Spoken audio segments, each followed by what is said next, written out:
I'm going to show you chain stitch. Chain stitch is a linear stitch, so it's worked in a line and it creates a really nice textured line.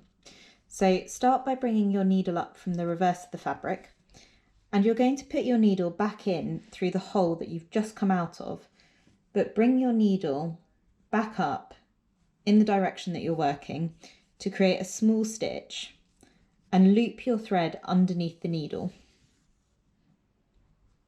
before you pull it through. And that creates the first link of your chain.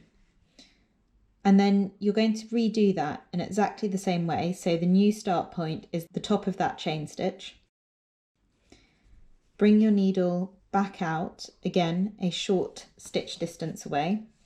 Make sure your thread is looped under the needle and then pull it through. And keep working like this.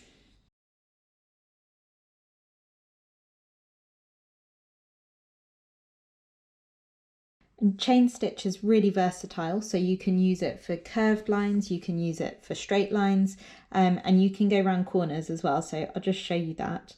And it's all depends on where you bring that needle out again. So if you want to change the direction you're working, just change the direction of that stitch. Just make sure that your thread is underneath the needle.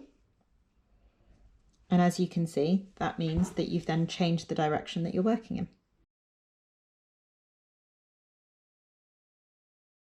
And then once you get to the end of your line and you've done your last stitch, what you want to do is just put your needle back through to the back of the fabric over the edge of that final chain that you've created so that it keeps the thread anchored down on the front of the fabric. And that is chain stitch.